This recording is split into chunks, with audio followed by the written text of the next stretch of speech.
دوستو جب کبھی بھی ہم لوگ روزے کا نام سنتے ہیں تو ہمارے دماغ میں سب سے پہلے مسلمانوں کا خیال آتا ہے، اور اس کی وجہ یہ ہے کہ کیونکہ اسلام ہی ایک ایسا دھرم ہے کہ جس کے اندر رمضان جیسا ایک ایسا مہینہ پایا جاتا ہے کہ جس مہینے میں پوری دنیا کے مسلمان روزے رکھتے ہیں۔ دوستو آپ سب کے لیے ایک نیا ویڈیو لے کے آئے ہوں جو رمضان شریف کا مہینہ چالو ہو چکا ہے۔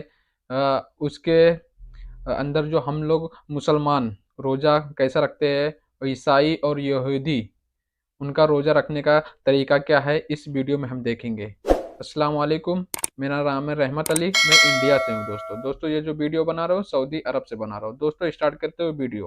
دوستو جب کبھی بھی ہم لوگ روزے کا نام سنتے ہیں تو ہمارے دماغ میں سب سے پہلے مسلمانوں کا خیال آتا ہے، اور اس کی وجہ یہ ہے کہ کیونکہ اسلام ہی ایک ایسا دھرم ہے کہ جس کے اندر رمضان جیسا ایک ایسا مہینہ پایا جاتا ہے کہ جس مہینے میں پوری دنیا کے مسلمان روزے رکھتے ہیں۔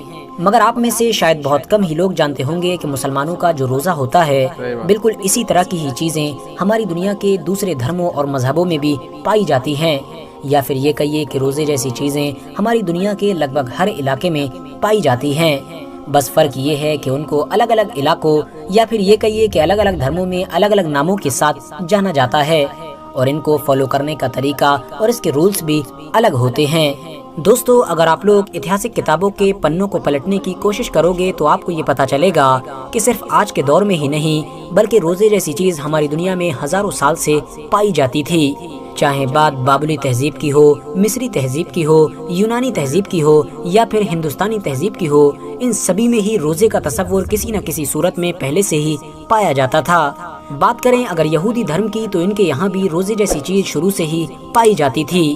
بنی اسرائیل کے اوپر عاشورے کے دن کا روزہ ضروری کیا گیا تھا، یہی وجہ ہے کہ آج بھی زیادہ تر یہودی عاشورے کے دن کا روزہ رکھتے ہیں۔ آپ کو بتاتے چلیں کہ ان کا روزہ مسلمانوں سے لمبا ہوتا ہے، کیونکہ یہ لوگ اپنے روزے کو سورج ڈوبنے سے شروع کرتے ہیں جو اگلے دن رات شروع ہونے کے وقت ختم ہوتا ہے، اور اس حساب سے ان کا یہ روزہ لگ بھگ 25 گھنٹے کا ہو جاتا ہے۔ اس روزے میں یہودی لوگ کھانے پینے کے ساتھ ساتھ جسمانی تعلقات یعنی سیکس سے بھی دور رہتے ہیں۔ اس کے علاوہ بھی یہ لوگ چمڑے کے جوتوں کے ساتھ ساتھ اور بھی حد سے زیادہ آرام دائک چیزوں سے دوری بنا کر رکھتے ہیں۔ یہ لوگ اپنے روزے کا زیادہ تر وقت عبادت گاہوں میں گزارتے ہیں، توبہ کرتے رہتے ہیں اور اپنی سب سے مقدس کتاب یعنی توریت کی تلاوت کرتے رہتے ہیں۔ توریت کی ہی کچھ روایتوں سے یہ بات کلیئر ہوتی ہے کہ بنی اسرائیل کے اوپر 7ویں مہینے کی 10 تاریخ کو روزہ ضروری کیا گیا تھا، اور یہ کہا گیا تھا کہ تم میں سے جو بھی اس دن کا روزہ نہیں رکھے گا تو وہ اپنی قوم سے الگ ہو جائے گا۔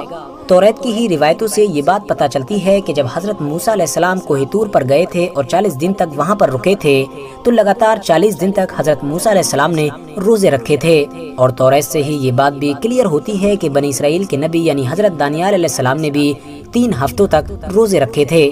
اس کے علاوہ حضرت الیاس علیہ السلام کے 40 دن تک روزے رکھنے کی روایتیں بھی توریت کے اندر موجود ہیں۔ یہی وجہ ہے کہ آج بھی یہودیوں میں بہت سارے لوگ اس دن کا روزہ رکھتے ہیں۔ دوستو ان تمام چیزوں کے علاوہ بھی کچھ خاص موقعوں پر یہودیوں کے یہاں روزے رکھنے کا رواج پایا جاتا ہے۔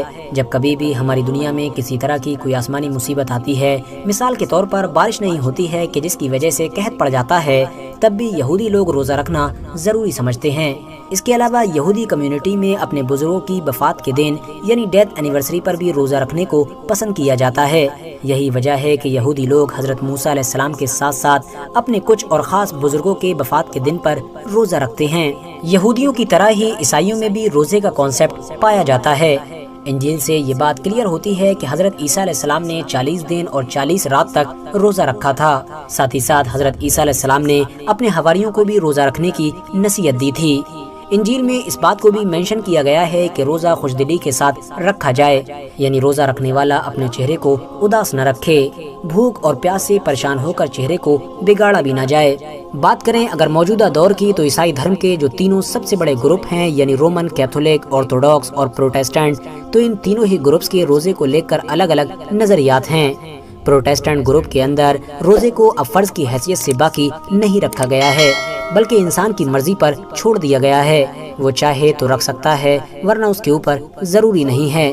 وہیں دوسری طرف رومن کیتھولک گروپ کے اندر بھی روزے کی سخت رسومات نہیں پائی جاتی ہیں، لیکن روزے کا تصور ابھی بھی باقی ہے، اور یہی حال عیسائیوں کے تیسرے گروپ یعنی آرتھوڈاکس کا بھی ہے۔